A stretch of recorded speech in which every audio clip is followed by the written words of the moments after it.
오늘 말씀 우리는 디모데후서 2장 20절에서 26절 말씀, 그리스도 예수의 좋은 일꾼 두 번째, 이 부제목은요, 그리스도 예수의 좋은 일꾼의 자질이라는 제목으로 여러분들과 함께 은혜를 나눠보고자 원합니다.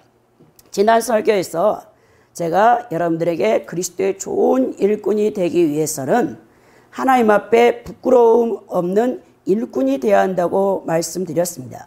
부끄럽지 않는 일꾼이 되기 위해서는 첫째는 말다툼을 하지 말라고 했죠. 그리고 두 번째는 진리의 말씀을 옳게 분별하며 자신을 하나님 앞에 드리는 이 삶을 살아야 된다고 말씀드렸습니다. 또 세 번째는 망령되고 헛된 말을 버리라 했고, 네 번째는 불의에서 떠나라고 여러분들에게 말씀드렸습니다.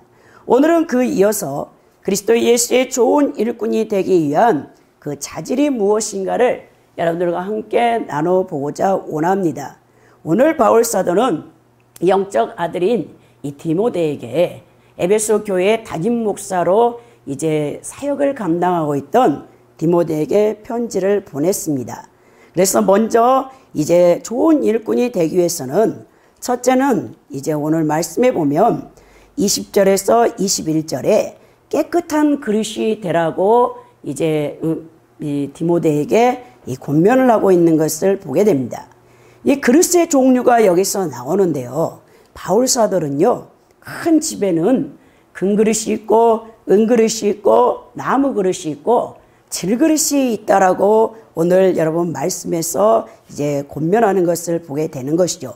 원래 20절에 보면요, 큰 집에는 금그릇과 은그릇뿐 아니라 나무 그릇과 질그릇도 있어 귀하게 쓰는 것도 있고 철하게 쓰는 것도 있나니 그랬죠.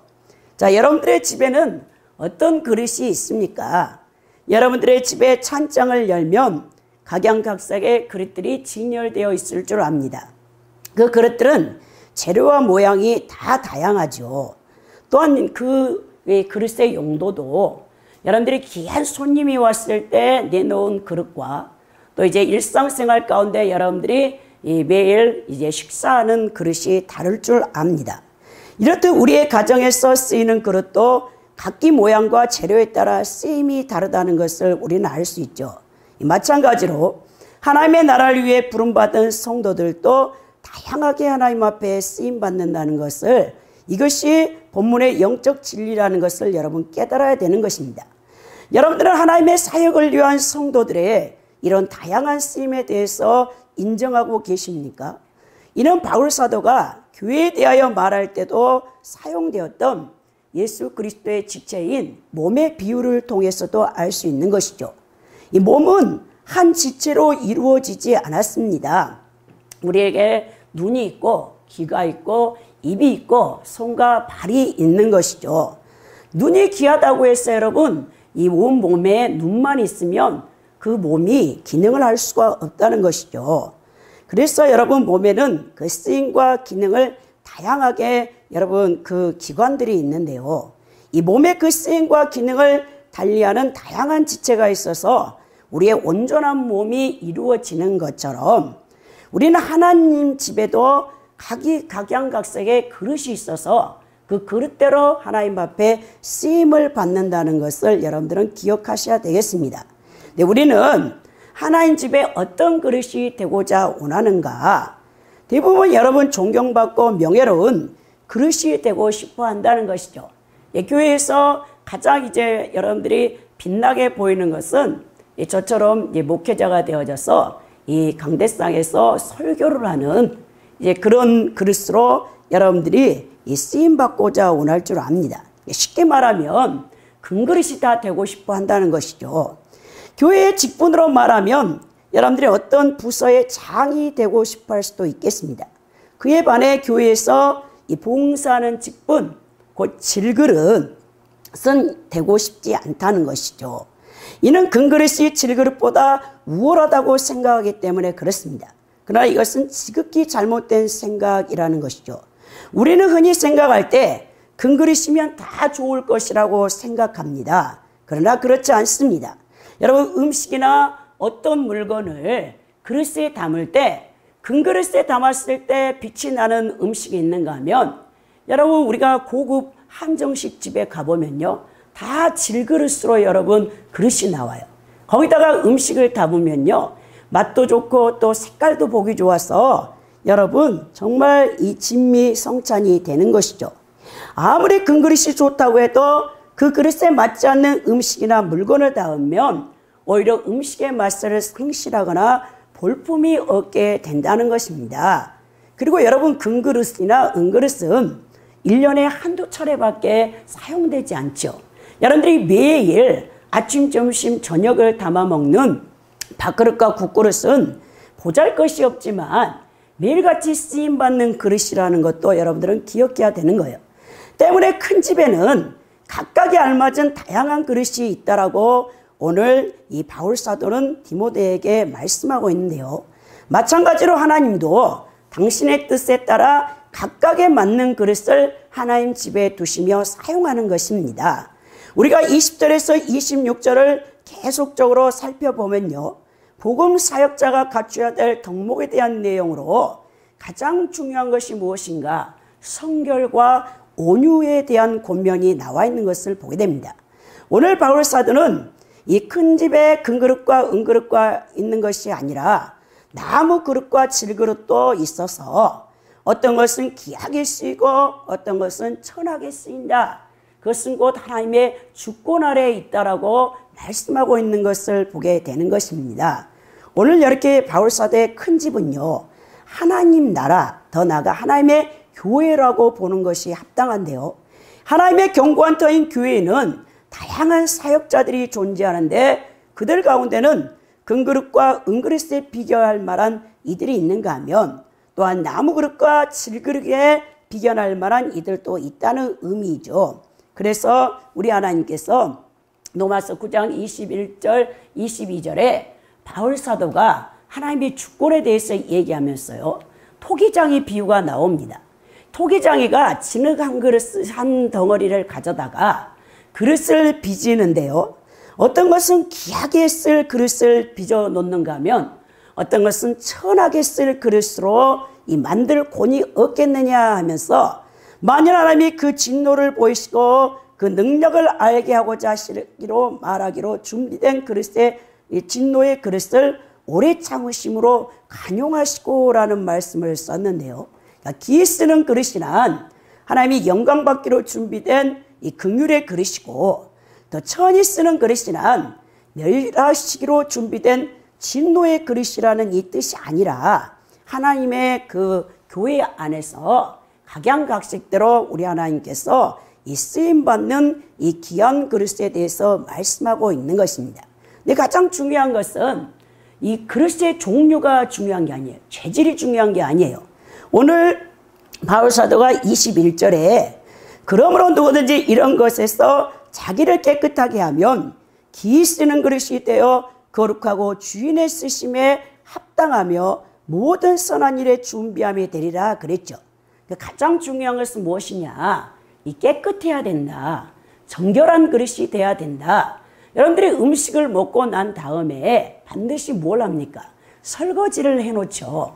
그래서 다음에 쓸 수 있는 그릇으로 깨끗하게 여러분들이 씻어 놓는 것처럼 오늘 하나님 앞에 기 쓰임 받는 그릇은 어떤 그릇인가? 주인이 쓰심에 합당한 모든 선한 일에 준비됨이 되어지는 그릇은 깨끗한 그릇이라는 것을 여러분들이 알 수 있게 되는 것입니다. 이 깨끗하다라는 뜻은요. 헬라어 동사인 카다트라의 합성어로서 이 본래는 뭐냐? 불결한 것을 제거하여 정결하게 하다라는 뜻을 갖고 있습니다. 청결한 조건이 이루어질 때라는 뜻인데요. 이 고린도전서 5장 7절에서 불결한 것을 정결하게 하는 것, 그 범죄한 일을 출교하는 것과도 관련되어 사용되어 있는 이 말씀인데요. 이 성도들 개개인의 내적 청결과 정화를 뜻하는 것으로 보게 되는 것입니다. 오늘 본절에서 바울 사도는 기 쓰리는 그릇의 세 가지 특징을 언급하는데요. 첫째는 거룩하게 되어야 한다라고 말합니다. 이 거룩이라는 것은 이 본래 이 거룩하다는 뜻이 지닌 하기야조 이 헬라어 여러분 단어에 현재 완료 수동 분사형을 썼는데요. 거룩하게 되는 것이 하나님의 역사에 의해서 가능함을 보여주고 있습니다. 이 단어는요, 구별되다, 성별되다는 뜻으로요, 성도가 세속과 분리되어 하나님께 속해 있다는 것을 의미하는 거예요. 그리고 주인이 쓰시기에 합당하게 되어야 한다라고 오늘 말하는데요. 쓰심에 합당하다라는 뜻은 뭐냐? 자신을 깨끗하게 하는 그리스도인이 그의 주인, 곧 예수 그리스도에 의해서 쓰임을 받을 수 있다는 것을 우리에게 보여주고요. 또 셋째는 모든 선한 일에 예비가 되어야 된다라고 말하고 있는 것입니다. 예비되다는 뜻은요, 만반의 준비가 되어 있다라는 뜻이죠. 그래서 우리가 이 선한 일을 하기 위하여 만반의 준비가 되어 있는 자들을 하나님께서 사용하신다. 하나님의 집에서 하나님 말씀에 따라 정결하게 사는 자가 귀한 쓰임을 받게 된다는 것이죠. 자, 이 말씀을 통해서 여러분들이 무엇을 생각합니까? 세상에서 쓰임받는 사람들은 누구입니까? 세상에서 쓰임받는 사람은 능력이 많은 사람이에요. 여러분, 능력 없는 사람은요, 절대로요, 세상에서 쓰임을 받지 못합니다. 오늘 여러분, 청년 실업이 우리나라에 너무 높은 가운데 일자리가 없잖아요. 이 청년들이 대학에 입학하자마자 도서관에 하루 종일 앉아서 공부를 하는 거예요. 더 나아가 스펙을 쌓아야 됩니다. 요즘 아이들은 4년 이 대학을 졸업해도 취업을 하지 못하니까 여러분, 졸업을 미루고 휴학을 한 학기나 1년을 해놓고 또 미국이나 다른 나라에 언어 연수를 갔다 와서 스펙을 쌓은 다음에 졸업을 해서 취업을 하려고 엄청난 이 노력들을 하고 있는 것을 보게 됩니다. 그렇다고 해서 여러분, 또 청년들이 좋은 대기업에 들어갔다 해도 요즘은 조기 은퇴를 하게 되는 것이죠. 뭐 30, 40대 좀 지나면 50대 초반이면 조기 은퇴를 해가지고 또 일자리가 없는 것을 보게 될 때, 여러분, 이 세상에서 정말 직장에 취업하기 위해도 얼마나 이 노력을 많이 하고 능력을 배양하려고 힘쓰고 있는 것을 여러분들은 볼 수 있는 것이죠.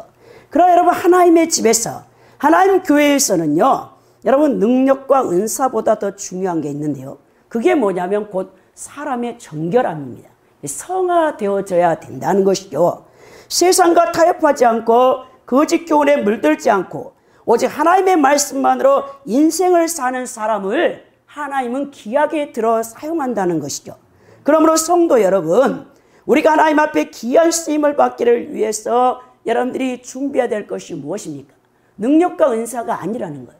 여러분 자신을 끊임없이 옛사람을 십자가에 못 박고 여러분들 하나님 말씀에 순종하여서 거룩을 지향하고 예수 그리스도를 닮은 이 성숙된 이 거룩한 사람이 되어야 하나님 앞에 쓰임을 받는다는 것을 여러분 잊어서는 안 된다는 것입니다.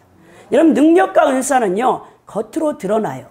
여러분, 사역을 감당할 수 있도록 하나님의 종들이나 일꾼들에게, 사역자들에게 성령께서 다 은사와 능력을 줍니다.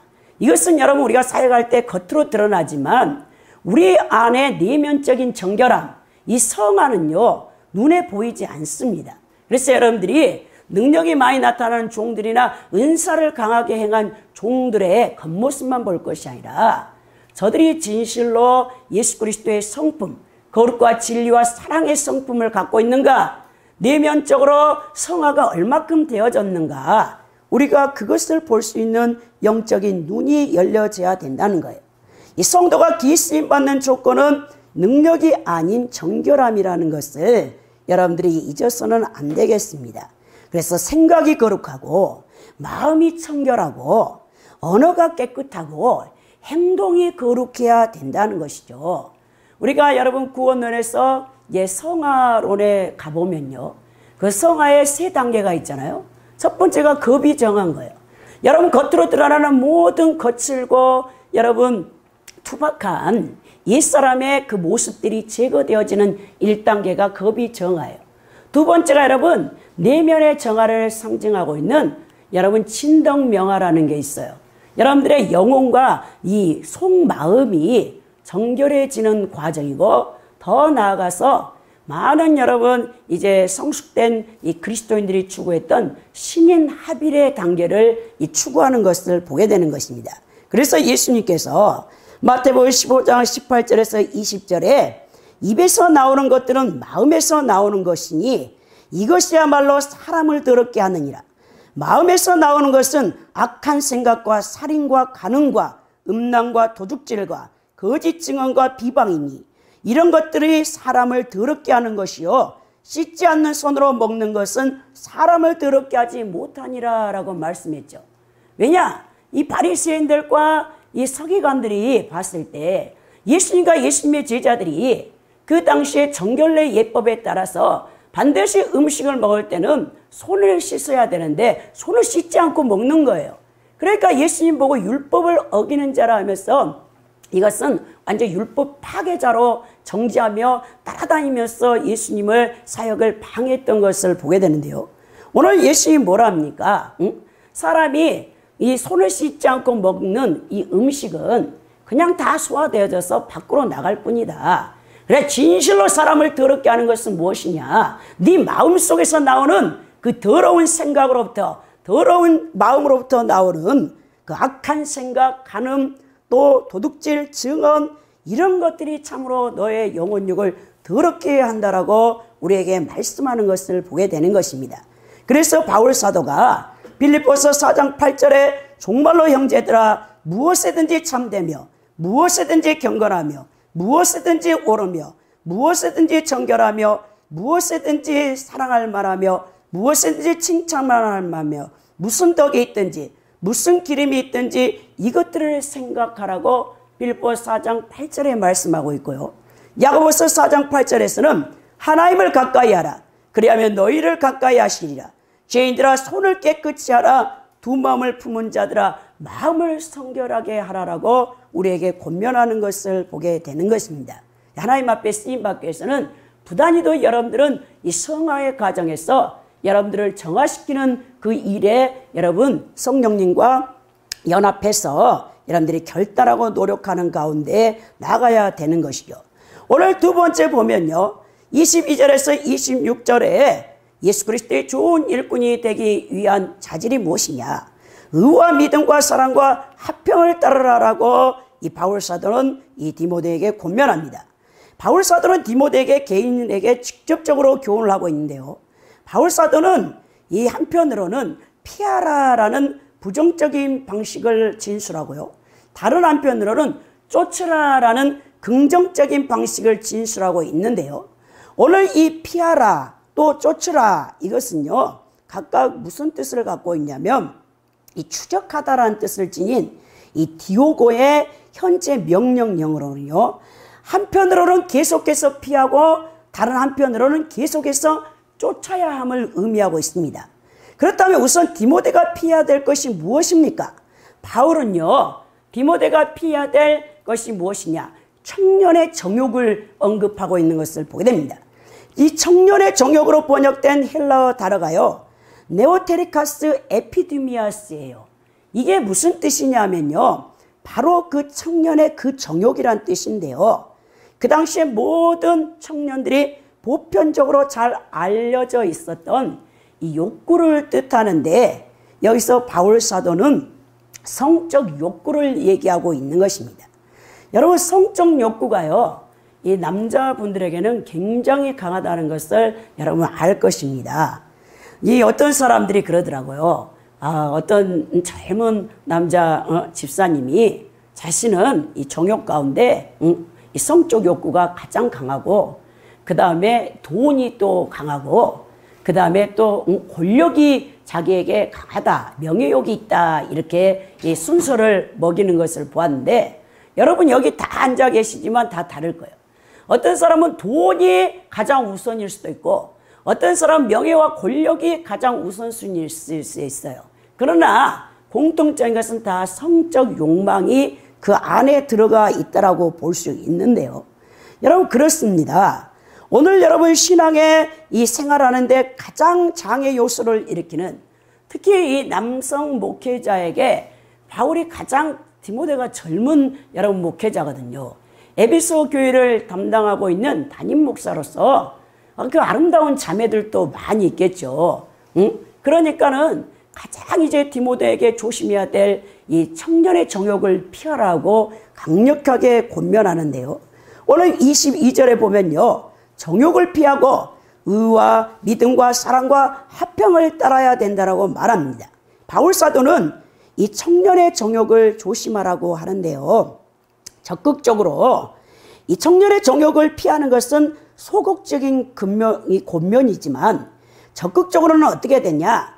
깨끗한 마음으로 주님을 부르는 자들과 함께 의와 믿음과 사랑과 화평을 따르라고 권면하는 것입니다. 청년의 정욕만 피한다고 해서 되는 게 아니고 그보다 더 강하게 적극적으로 추구해야 될 게 뭐냐? 예수 그리스도를 한 주로 섬기는 다른 지체들과 함께 의와 믿음과 사랑과 화평을 따르는 일에 힘을 쓰라고 말씀하고 있습니다. 여기서 화평으로 번역된 이 에이렌의 헬라어 단어는요. 히브리어 샬롬과 같은 뜻인데요. 모든 그리스도인들 간에 평화롭고 완전한 상호 이해를 의미하고 있죠. 디모데가 추구해야 될 성결의 적극적인 차원으로 제시하고 있는 이 의나 믿음 그리고 사랑과 화평은 모두 관계적인 개념들로서 이 디모데 혼자서 추구할 수 있는 게 아니에요. 이것은 여러분 교회 공동체 안에서 성도들과 함께 할 때 이것이 가능하다는 얘기입니다. 디모데 혼자 개인 영성으로 기독교 영성이 훈련되어지는 것이 아님을 보여주는 대목인데요. 기독교는요, 여러분 공동체 영성입니다. 타종교처럼 혼자서 고행이나 금욕적 도를 닦아서 개인 영성을 추구하는 종교가 아니에요. 반드시 여러분 기독교는 이 그리스도인들은 예수 그리스도께서 머리가 되시며 성령께서 감독으로 계시는 교회 공동체 안에 속해서 신앙생활을 해야 한다는 것을 오늘 바울 사도가 보여주는 것이죠. 이 깨끗한 마음으로 주님을 부르는 자들이라 했는데요. 이건 19절에서도 주의 이름을 부르는 자마다 불의에서 떠날지어다 말씀과 결부시켜서 신앙 고백과 삶이 일치하는 그리스도인들을 지칭한다는 거예요. 그러니까 그들과 함께 교회 공동체의 성도들은 의와 믿음과 사랑과 화평을 따르는 기독교 영성을 함께 훈련받아야 된다는 뜻입니다. 그러니까 교회 공동체 안에서 성도들은 하나님 백성으로서 함께 양육되어지고 훈련되어져야 한다는 것입니다. 그래서 함께하는 신앙이 더욱 빛이 난다는 것을 여러분 기억해야 되는 거예요. 오늘 바울 사도는 젊은 목회자 디모데에게 정년의 정욕을 피하고 더 나아가 간곡히 부탁하는 것은 주를 깨끗한 마음으로 부른 자들과 함께 그 정결과 거룩을 추구하여 하나님께 쓰임받는 자들이 되어져서 함께 하나님 나라를 확장해 가라고 권면하는 것입니다. 이 얼마나 아름다운 말씀입니까? 오늘 그래서 우리가 교회 지체들 곧 교회 공동체를 위해서 여러분들이 여러분을 내어주는 여러분 자신을 내어주는 삶을 살아야 된다는 것이죠. 여러분들은 주를 깨끗한 마음으로 부른 자들과 함께 한 공동체를 이루어 하나님 말씀을 따르고자 하는 책임과 사명을 갖고 있어야 된다는 것입니다. 의와 믿음과 사랑과 화평이라는 공동의 목표를 위해 그들과 함께하고자 하는 의지와 결단과 노력이 여러분 안에 있는지 여러분들의 신앙을 한번 점검해 봐야 된다는 거예요. 성도 여러분, 우리의 신앙은 개별적인 것이지만 공동체의 성숙과 성장을 깨하지 못한다면 그것은 온전한 신앙이 될 수 없다는 것이죠. 하나님의 나라를 위해서 다른 사람들과 더불어 노력하는 것은 믿음을 가진 자들의 마땅한 여러분 도리이며 윤리라는 것이죠. 때문에 함께하고자 하는 의지와 노력은 우리가 하나님의 귀한 쓰임을 받고 있다는 확실한 증거가 되어진다는 것이죠. 또 두 번째 보면 뭡니까? 어리석고 무식한 변론을 버려라. 청년의 정욕을 피할 뿐만 아니라 어리석고 무식한 변론을 버리라고 23절에 말하는데요. 바울 사도는 목회서신인 디모데전서, 디모데후서, 디도서에서 자주 이 어리석고 무식한 변론을 버리라고 말씀합니다. 그 까닭은요, 바울 사도가 이 서신을 보낼 당시에 각 교회들이 이단과의 무익하고 쓸데없는 논쟁에 자주 휩쓸렸었어요.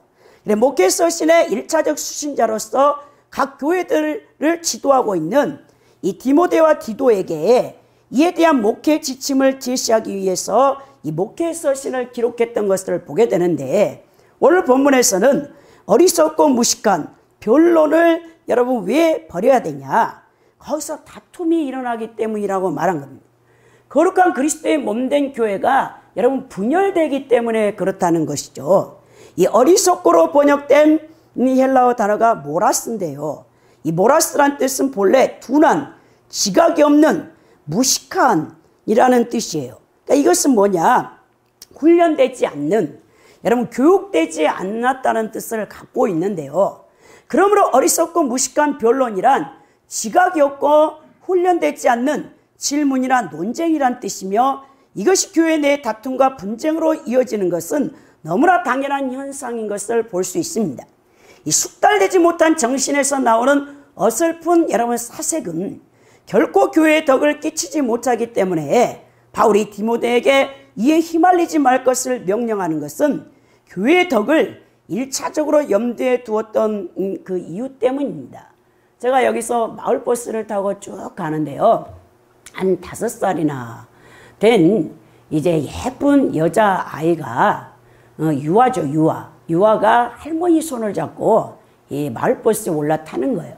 그러면서 이제 자리가 없으니까 그 임산부석 표시가 되어 있는 곳에 할머니가 아이를 딱 앉히는 거예요. 그러니까 여자아이가 딱 앉아서 거기 있더니 막 신나는 거죠. 이 버스를 타고 가면 이 밖에 풍경을 막 바라보면서, 그래서 이제 제 귀에 딱 들려오는데, 할머니, 이 버스를 타고 가거나 길을 걸어갈 때 제일 신기한 게 뭔지 아세요? 그렇게 물어보더라고.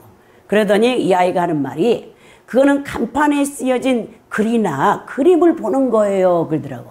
아이가 이제 인지 능력이 약하잖아요. 그래서 아이들의 책은 다 여러분, 이 동화책은 그림이 있는 거 아닙니까? 그래 아이가 이제 글씨를 조금 배웠나 봐요. 그래 요즘 어린이집 다니는 아이들은 다 똑똑해요.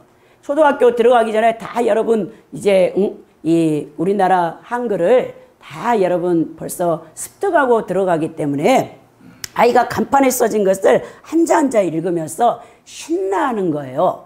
여기 딱 뒤를 딱 돌아보더니 자기가 앉은 자리가 임산부석이잖아요. 할머니, 임산부석이 무슨 뜻이에요? 묻더라고요. 그러니까 할머니가 참 지혜롭더만.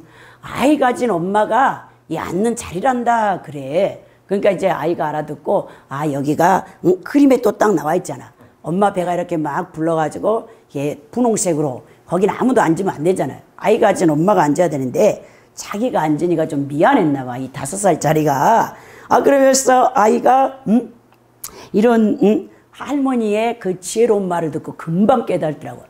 요즘 할머니 할아버지도요 무식해가지고는요 손주 손녀들에게요 엄청난 무시를 당합니다. 여러분, 그래서 이 어린 아이들을 가르칠 때 여러분들이 할머니 할아버지도 공부를 많이 해야 돼요. 우리 이 남동생 여러분 이 딸이 있어요. 큰 남동생이 결혼을 늦게 해가지고 딸이 5살짜리 딸이 있는데, 그 아이가 우리 시골집에 엄마 아버지 이제 뵈러 오면 오빠하고, 오빠 7살이고 이제 우리 여자 조카는 5살인데 우리 친정 아버지가 우리 집안이 아들이 귀하잖아요.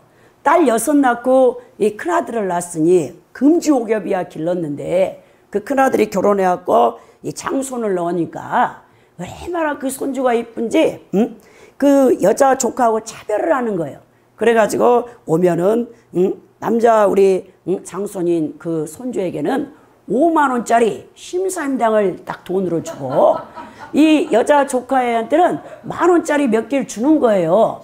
근데 얘가 어린이집 다니는데 오빠보다 굉장히 얘가 똑똑하거든요. 둘째 원래 영악스럽잖아요. 그러더니 할아버지, 나에도 똑같은 그림에 심사임당을 주라는 거죠. 우리 아버지는 안 줍니다. 그랬더니 이 아이가 그 돈을 가져줘 우리 어머니 친정엄마한테 가고, 할머니 돈 있으세요? 그래가지고 할아버지가 오빠하고 나하고 돈을 따로 줬어요. 그러면서 돈 있으면 할머니한테 더 달라고. 얼마나 영악스럽습니까? 요즘 아이들이 그런 아이들이라니까요. 할아버지 할머니가 무식하면요 아이들한테요, 찬밥 신세가 되는 거예요. 이렇습니다, 여러분. 근데 아이들은 여러분 가르칠 때 인지가 아직 되지 않기 때문에 정말 여러분들이 아이들 어릴 때, 자녀들 자랄 때 여러분들 길러 보셨을 거예요. 계속 묻잖아요. 이게 뭐예요? 이게 뭐예요? 좀 한두 번 얘기해 주다가 이 부모님 이제 귀찮아지는 거죠. 그때부터는 이제 막 짜증이 나는 거죠. 근데 여러분, 아이들이 그 어릴 때부터 이제 인지하는데 이 질문만큼 중요한 게 없어요. 유대인의 교육법에 보면요, 유대인들은요, 이 처음부터 끝까지 다 여러분 부모님이 질문하고 아이가 질문하고 답하고 그런 식으로 하는 거죠. 근데 우리나라 교육은 처음부터 끝까지 다 주입식이야. 교수님이 선생님이 말하는데 토달지 말고 1시간 내내 듣고만 있어. 이런 교육이기 때문에 우리나라의 교육이 창의성이 떨어지는 것을 보게 되는 것입니다. 오늘 여러분 바울 사도가 어리석고 무식한 변론을 하지 말라는 이유가 뭡니까? 이 숙달되지 못한 정신에서 나온 어설픈 여러분 논쟁을 통해서 교회를 분열시켜서는 안 된다는 거죠. 그러면서 디모데에게 권면하기를 24절에 모든 사람에 대하여 온유하며 가르치기를 잘하며 참으라 그랬어요.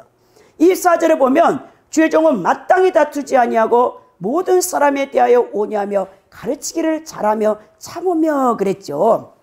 바울 사도는 주의 종은 이단들과 다툼을 일으키는 무식한 변론을 일삼지 말고 반대로 온유한 모습으로 사역에 임해야 된다는 사실을 권면하고 있는 것입니다. 여러분, 교회에서도 신앙이 어린 성도들이 있어요. 아직 성경 지식, 여러분 연단을 받아서 이 단단한 음식, 이 고기를 먹지 못하고 식물, 또 죽 이런 것만 먹는, 또 젖을 먹는 어린아이 상태가 있습니다. 교회 안에 있는 성도들이 다 신앙이 같다고 여기면 안 돼요. 어떤 사람이 이제 초신자, 바로 예수 그리스도를 구주로 영접해서 교회에 들어온 새신자가 있는가 하면, 어린아이 수준의 신앙 상태를 갖고 있는 사람이 있는가 하면 유치원, 더 나아가 중고등부, 더 나아가 청장년, 더 나아가 이제 사역자로 쓰임받는 아비의 단계에 이르는 과정이 있습니다. 하나님의 말씀에 순종한 만큼 영적 성숙과 성장이 이루어지는데요. 그래서 교회에서 우리가 변론을 하거나 다투어서는 안 되는 거예요. 우리가 이렇게 말씀을 다 같이 들어도 다 같이 여러분 100% 여러분들이 깨닫는다고 생각하지 해서는 안 된다는 거예요. 다 수용 능력이 다른 거예요. 자기 영적 성숙에 따라서 다르다는 것을 볼 수 있는데요. 오늘 본절에서 언급된 이 주의 종은 1차적으로 디모데 개인을 가리키고요. 더 나아가서 모든 이제 교회에 심무하고 있는 목회자 일반들에게 적용되어지고 있는 말씀인데요. 여기서 주의 종이란 표현은 그들이 주인이신 예수 그리스도를 본받는 자라야 한다는 점을 드러내고 있는 것입니다. 이 주의 종이라면요, 반드시 예수 그리스도를 본받는 사람이 돼야 되는 거예요. 오늘 뭐라 하냐? 마땅히 그랬죠, 마땅히. 주의 종이 마땅히 뭘 해서는 안 된다? 다투지 않아야 된다라고 하는 거예요. 이 반드시 해야 한다라는 이 영어의 must가 사용되는데요. 바울 사도는 주의 종들이 마땅히 해야 될 4가지를 제시하고 있는데, 첫째는 주의 종은 절대로 다투어서는 안 된다는 것입니다. 즉 그들은 에베소에 침투한 거짓 교사들과 같이 신화와 끝없는 이 족보를 탐닉하며 논쟁과 변론으로 교회들을 훼손하는 일체의 싸움을 하지 말아야 된다는 거예요. 두 번째는 주의 종은 온유해야 된다라는 거예요. 이 주의 종은 가장 중요한 거. 주의 사역자들, 또 우리가 이제 교회 직분을 맡고 있는 분들에게 가장 중요한 것은 뭐냐? 온유하라라고 말씀하는 거예요. 이 온유라는 말은 여러분, 말에 있어서 모든 사람들에게 상냥하고 온유하다라는 뜻을 갖고 있는데요. 데살로니가전서 2장 7절에 보면요, 우리는 그리스도의 사도로서 마땅히 권위를 주장할 수 있으나 도리어 너희 가운데서 유순한 자가 되어 유모가 자녀를 기름과 같이 하였으니라고 하는 거죠. 바울 사도도 3차 세계 전도 여행을 통해서 가는 곳곳마다 교회를 세우고 신실한 이제 제자들을 그 교회의 담임 목사로 세우며 계속해서 세계 선교, 이방인의 선교를 이제 사역을 감당하면서 바울 사도가 어떻게 그 제자들이나 또 성도들을 대했는가? 유모가 아이를 기름과 같이 대했다라고 하는 것이죠. 유모의 마음을 여러분 압니까? 어머니의 마음을 알겠습니까? 자녀가 어찌든지 어머니는요, 여러분 그 마음을 항상 자녀에게 두고 남들이 다 손가락질하고 그 자녀가 나쁘다고 해도 그 엄마나 유모는요 절대 그렇지 않죠. 그 자녀를 위해서 밤낮 눈물 뿌려 그 자녀가 올바른 사람이 되기를 늘 이 어머니는 이 마음에 기리고 있는 것을 보게 되는데, 그러면서 우리에게 셋째 어떤 우리에게 자격을 주냐, 이 주의 종은 가르치기를 잘해야 된다는 거예요. 그러니까 여러분 사역자가 되려면 가르치기를 잘해야 되죠. 왜냐? 하나님 이 말씀으로 성도들을 잘 양육해야 되기 때문에 이 주의 종은 가르치는 은사가 필요합니다. 그래서 이 덕목에서 바울 사도가 디모데전서 3장 2절에서부터 5절에요. 감독, 그 당시에 이 감독은요 모든 교회를 이제 총괄하는 귀한 일들을 감당했던 영적 지도자 아닙니까? 근데 감독의 자격이 어떻게 될 것이냐라고 이 디모데전서 3장 2절에서 5절에 기록됐는데요. 감독은 책망할 것이 없으며 한 아내의 남편이 되며 절제하며 신중하며 단정하며 나그네를 대접하며 가르치기를 잘하며 술을 즐기지 아니하며 구타하지 아니하며 오직 간용하며 다투지 아니하며 돈을 사랑하지 아니하며 자기 집을 잘 다스려 자녀들로 모든 공손함으로 복종하게 하는 자라야 할지며, 사람이 자기 집을 다스릴 줄 알지 못하면 어찌 하나님의 교회를 여러분 돌보리요 말씀했죠. 그래서 또한 감독은 외인에게도 예수 믿지 않는 이 비그리스도인들에게도 선한 증거를 얻은 자라야 될지니야 그랬다는 거예요. 그래서 오늘 바울 사도가 이 주의 종이 가르치기를 잘하는데 그 가르침은 어디서 나오냐? 그의 삶에서 나오는 겁니다. 우리가 여러분 하나님의 말씀을 가르치는데 그 말씀이 권위가 있으려면 여러분 사역자가 또 복음 전도자가 주의 종이 그 삶을 바르게 살아야 돼. 하나님 말씀에 순종하여 바르게 살 때 그 말씀이 성도들에게 권위가 나오는데, 아니 이 목사님이 또 사역자가 이 강단에서 선포하는 말씀과 삶이 다르면요 그 설교나 그 가르침은요 성도들에게요 영혼에 깊이 박히지를 못하는 것입니다.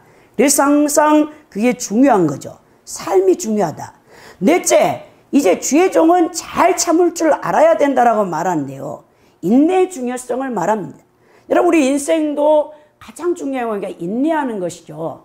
우리가 인생을 살다 보면 이 100년 안에는 다 우리는 이 세상에서 이제 한 번쯤은 다 죽음을 맞이하게 되는 거예요.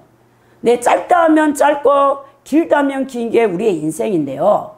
여러분 우리의 인생 가운데 희노애락, 정말 기쁠 때도 있지만 슬플 때도 있고, 또 슬플 때도 있지만 행복할 때가 있고, 또 절망하고 좌절할 때가 있는 거예요. 그래서 그 굴곡 많은 인생 가운데 여러분 잘 참고 인내해야 돼요. 신앙생활도 마찬가지입니다. 우리가 인내하지 못하면 열매를 맺지 못하는 것을 보게 되는데요, 이 주의 종이나 우리 성도들의 신앙생활 가운데 가장 중요한 덕목이 인내하는 것입니다. 이 인내, 이 참음혀로 번역된 아네시카콘의 합성어인데요, 갖가지 악, 곧 음해나 위해, 모욕과 고초, 고난 등 역경 등을 감내해내야 된다는 뜻입니다. 그래서 여러분 인내가 그렇게 중요한 것이죠. 오늘 여러분 25절에 보면요, 거역하는 자를 온유함으로 훈계할지니 혹 하나님이 그들에게 회개함을 주사 진리를 알게 하실까 하며 그랬죠. 바울 사도가 계속해서 디모데에게 이 잘 참아야 될 이유가 무엇이냐, 또 온유해야 될 이유가 무엇이냐, 바로 거역하는 자들에 대해 분노를 폭발하지 않고 온유한 태도로 그들을 징계해야 될 것을 말하는데요, 여기서 거역하는 자는 누굽니까?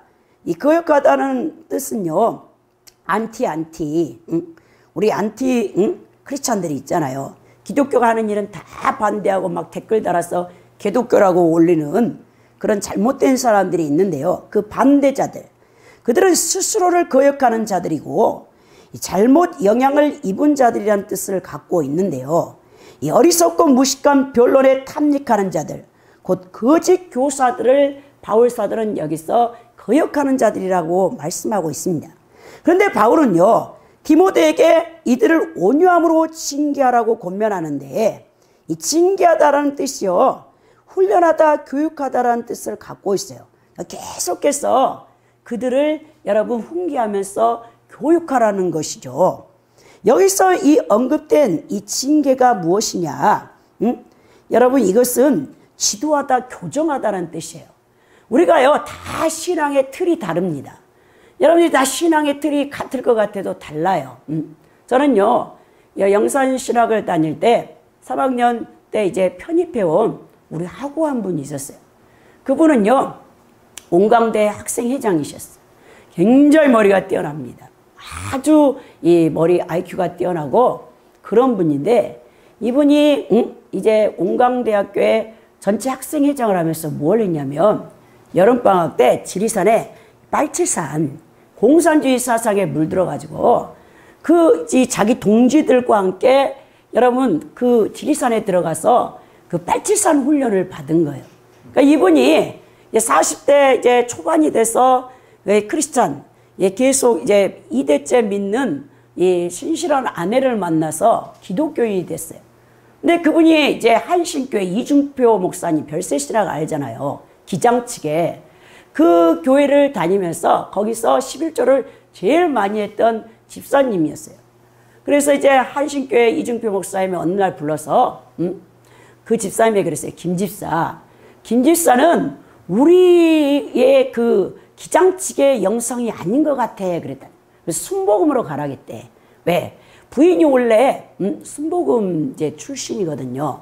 그 장모님이 고 최자실 목사님과 조영기 목사님의 이제 그 초창기 때 여러분 초대 선교 여성 회장을 했던 분이, 그 교회에 엄청난 이제 순복음 중앙교회에 엄청난 헌신을 많이 했던 분이 장모님이에요.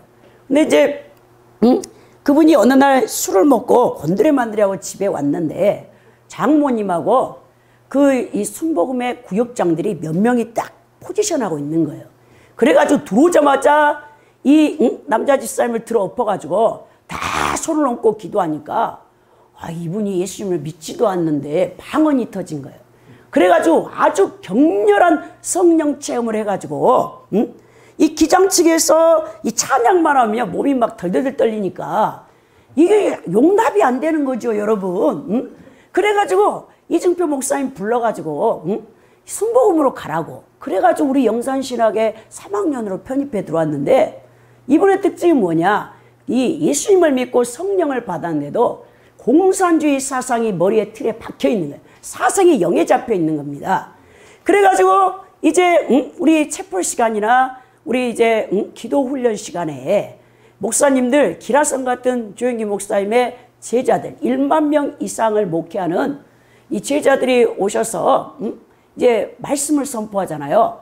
그래가지고 막 공산주의 얘기만 나오면 짐 싸들고 학교를 나가버려. 그래가지고는 정말 우리 학우들하고 어울리지도 않고 제가 좀 기질이 센가 봐. 나하고만 좀 친했어요. 그래가지고 제가 이제 매주 금요일마다 갔던 이제 저기 김포에 영성센터가 있는데 거길 데려갔더니 이분이 5가지 병이 있어요. 주치의가 있는데 이건 못 낫는 병이에요. 그런데 하나님 앞에 이제 주의 종으로 자기가 헌신하겠다고. 사실 주의 종이 되려고 신학교 온 게 아니에요. 옆에서 가득 권면하니까, 또 이중표 목사님까지 권면하니까 우리 신학교를 왔더라고. 제가 이제 그분을 모시고 그 영성센터에 금요일마다 12시부터 4시까지 올체라를 하는 곳인데, 첫날부터 가자마자 이분이 막 불을 받아갖고 나뒹구는데요. 그리고 5가지 병이요. 그 자리에서 다 고침받은 거예요. 그래서 이제는 직장 생활을 그만두고, 한 1년은 열심히 공부를 하더라고요. 그 열심히 공부를 하니까 장학생이 된 장학생. 그때 제가 이제 우리 하나님 연단 가운데 등록금을 못 내고 있잖아요. 학장님의 온 장학금을 받아가지고, 근데 그분은 국가유공자라 원래 학비를 안 내는 거예요. 그러니까 교부처에 찾아가가지고 나는 원래 국가유공자라 돈을 안 내니까 학장님 내가 장학금을 1등을 난 거예요. 1등을. 그래가지고 이 학장님 장학금을 우리 김필자 실학생한테 달라고 하니까 학교 규칙상 그러게는 안 된다겠다. 그래가지고 그분이 이제 그 얘기를 했는데 그렇게 성령을 강하게 받는데도 공산주의 사상이 이 틀이 안 벗겨지더라고요. 그러면서 이제 이분이 나중에 4학년 1학기 때 캐나다에 아내가 가 있었는데 계속 돈 보내라고 생활비 보내라니까 못 견디고 다시 이제 대전으로 이제 보험회사에 삼성 보험회사의 지점장으로 가면서 신학을 다 마치지 못하는 가운데 이제 그랬습니다. 근데 정말 안타까운 것은 그렇게 머리가 좋은 분이 그 원광대학 총학생회장을 하면서 공산주의에 빠져가지고 미군들을 싫어하잖아요. 그분이 영어만 잘했으면요 진짜 하나님이 귀하게 쓰실지도 몰라요. 근데 그 공산주의자들은 영어를 절대 안 해. 미국의 반기를 들기 때문에 정말 안타깝더라고요. 머리가 막 IQ가 150인데도 영어를 한마디도 못하는 거예요. 그런 어리석은 사람들이 어디 있습니까? 제가 그걸 봤을 때 여러분 다 같은 우리 기독교인이라고 해서 아무리 성령을 강하게 받았다 해도 그 사상의 영이 떠나가지 않으면 하나님 앞에 쓰임을 못 받는 것을 보게 되는데요. 오늘 여러분 왜 디모데가 잘못된 거짓 이단과 잘못된 사상에 빠져 있는 자들을 온유한 가운데 계속해서 교육하고 그들을 올바로 교정하고 지도해야 되는 그 이유가 무엇이냐면 혹 하나님이 그들에게 회개함을 주사 진리를 알게 하실까 하며 라는 것입니다. 여러분 본문은 디모데가 자신의 교훈을 반대하는 이들 곧 거짓 교사들을 온유함으로 징계할 이유에 대해서 반드시 말씀하고 있는데요. 그것은 하나님께서 그 반대하는 사람들을 해결시켜서 진리를 깨닫게 함으로 마귀에서 벗어나 하나님의 뜻을 따르는 참된 구원받은 자들이 되기를 바라보며 그 말씀을 했던 것을 보게 됩니다. 이것은요 하나님의 진리를 알다라고 했는데요. 이 진리를 알다가 뭐냐? 하나님의 뜻을 아는 것으로 자신의 영혼육을 채우는 거예요. 진리에 대한 충만한 지식이라는 것입니다.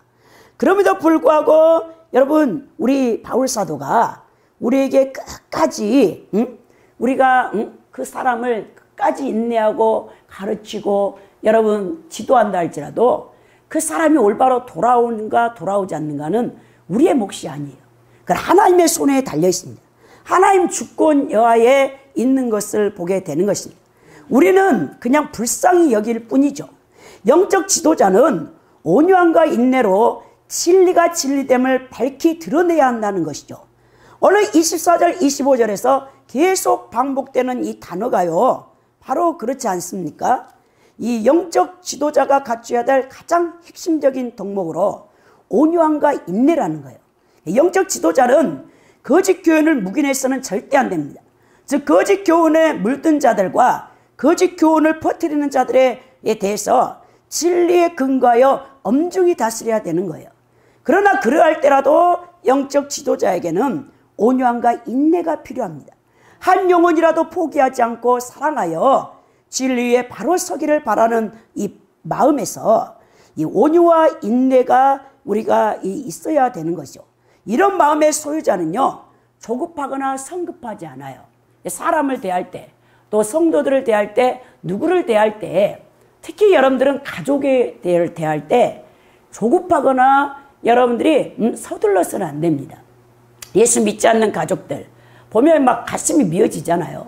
아유 저 예수님 재림할 때도 멀지 않다는데 지금 코로나 전염병 덧센 전염병이 오면서 7년 대환란에 모두에 들어가고 있는데 아유 우리 가족들 저 예수를 저렇게 믿어서 어떻게 돼? 예수 안 믿고 우리 아내나 남편이나 우리 부모님이나 또 우리 자녀들 막 보면 답답하잖아요. 그러니까 여러분들이 막 조급해지니까 어떻게 됩니까? 상대방에 대해서 막 화가 나는 거예요. 분노가 나는 거예요. 근데 그렇다고 해서 되는 게 아니라는 거예요. 끝까지 여러분들은 그리스도의 마음으로 한 사람의 영혼이 진리 가운데 돌아와서 구원받기를 소망하면서 끝까지 참고 인내해야 된다는 거예요. 그래서 그 영혼이 26절에 보면 마귀의 올무에 벗어나 하나님께 사로잡힌 바 되어 하나님 뜻을 따를 수 있게 해야 된다는 것입니다. 디모데가 자신의 교훈을 반대하는 자들을 온유하게 바로 잡아줘야 될 이유가 바로 여기 있는 거예요.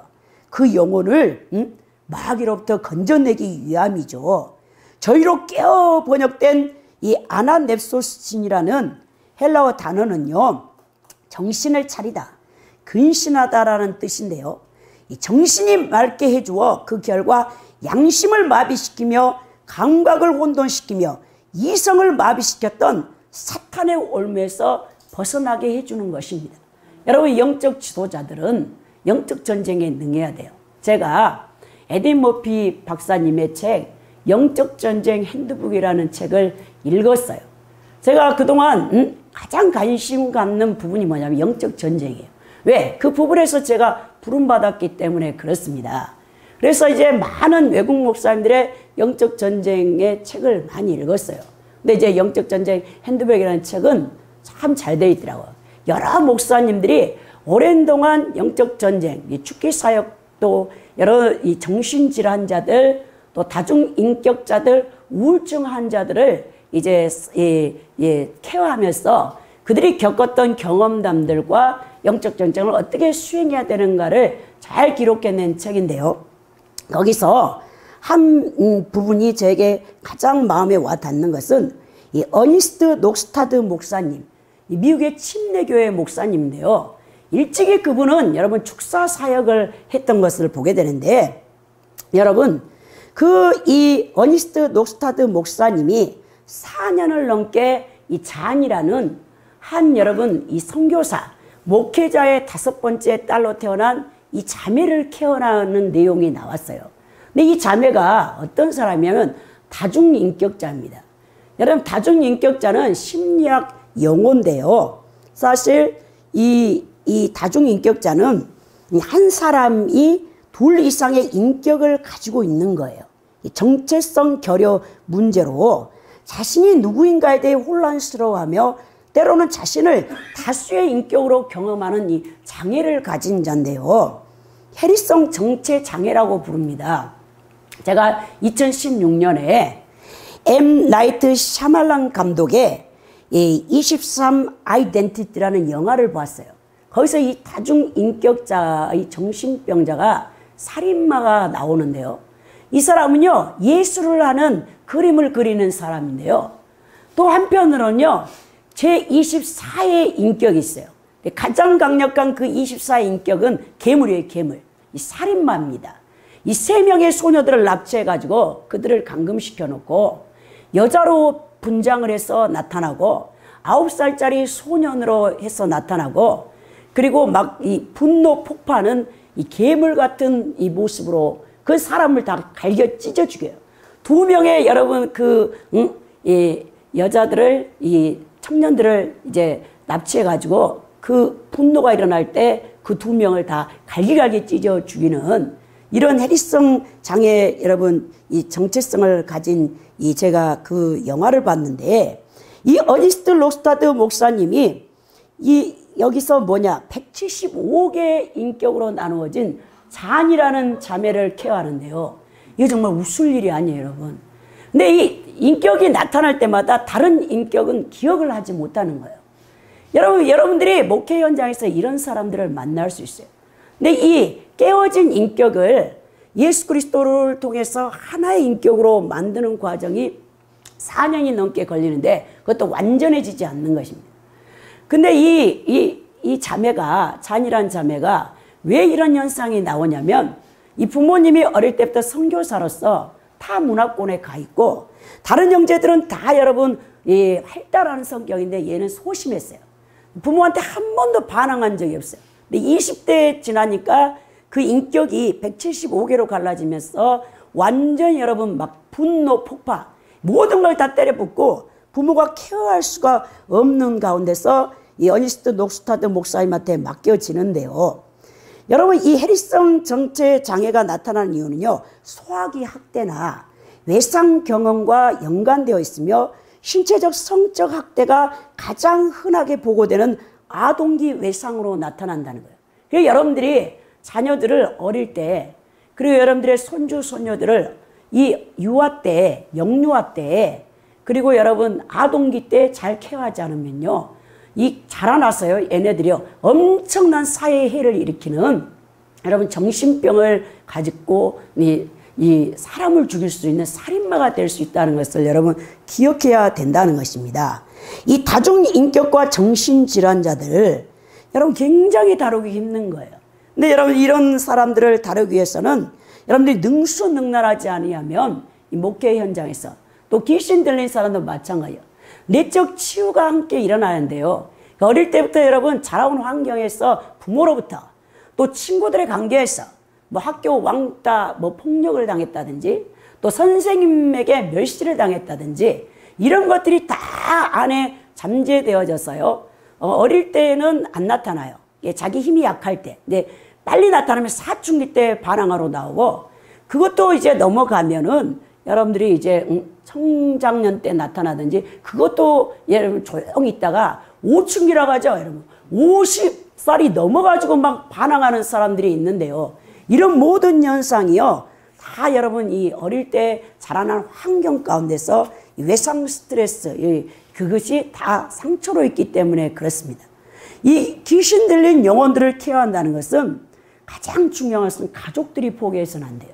다른 사람은 다 포기해도 가족은 끝까지 그 영혼들을 정말 주께로 돌아와서 돌아오기를 그 어니스트 목사님이 녹스타 목사님이 이 매일 가서 그 자매를 돌보는데 그때마다 다른 인격이 나와. 그래서 175개 인격에다가 다 여러분 예수 그리스도를 영접하게 하는 거예요. 그래서 통합시키는 통합 하나로. 아 정말 그 대단한 사역입니다. 그런 걸 볼 때 정말 가슴이 뭉클한 거죠. 이 사탄의 올무에서 건져내어 하나님 나라 천국으로 인도할 수 있다는 것. 그걸 바라보고 그런 사역을 감당하시는 것이죠. 전능하신 하나님께서는 그 종들을 통해 오고 오는 세대에 당신의 구원 역사를 당신의 기쁘신 뜻을 합당하게 이루어 가는 것을 보게 되는데요. 오늘 결론적으로 그리스도의 예수의 좋은 일꾼이 되기 위해서는 그 자질들을 이제 디모데에게 이 바울 사도가 권면한 것처럼 모든 성도는 하나님 일에 있어서 다양한 도구와 쓰임으로 사용을 된다는 것을 여러분 일단 인정하시고요. 우리는 다른 사람들에 대해서 오직 온유와 인내로서 끝까지 참고 견디며 그 영혼이 진리를 알 때까지 기다릴 줄 알아야 됩니다. 그래야 진리가 진리되게 해야 한다는 것이죠. 그래야 영혼이 마귀의 올무에서 벗어나 하나님께 사로잡혀 구원받고 하나님의 뜻을 따를 수 있도록 양육하며 가르치며 본을 보여줘야 된다는 것이죠. 오늘 바울 사도가 자신의 영적 아들인 디모데에게 목회 서신을 보내면서 그리스도의 좋은 일꾼이 되기 위해 목회자와 영적 리더자들이 갖춰야 할 자질에 대해서 첫째는 즉 자신을 정결하게 할 것, 둘째는 다른 이들과 함께 화평을 이루라, 셋째는 진리를 수호하라, 넷째는 남을 대할 때 온유함과 인내로 할 것에 대해서 귀한 말씀을 우리에게 권면해 주었습니다. 이 도선 안창호 선생님이 이런 말을 했다죠. 인물이 없다고 탄식하지 말고 너 자신이 인물이 되려고 노력하라라는 말씀을 하셨어요. 물론 우리가 정치사회 이 나라와 전 세계를 봐도 정말 인물들이 없잖아요. 본받아야 될 사람들이 없잖아요. 지도자가 없잖아요. 여러분 그래서 탄식할 것이 아니라 부단히 내 자신을 예수 그리스도의 말씀으로 쳐서 복종시켜 내 내면을 정결케 하고 내가 다른 사람에게 살아계신 하나님과 예수 그리스도를 보여줄 수 있는 분들이 되어야 된다는 것을 기억하시고 여러분들이 하나님 말씀에 합당하게 행동하며 공동체를 세우는 성결한 영적 지도자들이 되기를 예수 그리스도 이름으로 축원드립니다.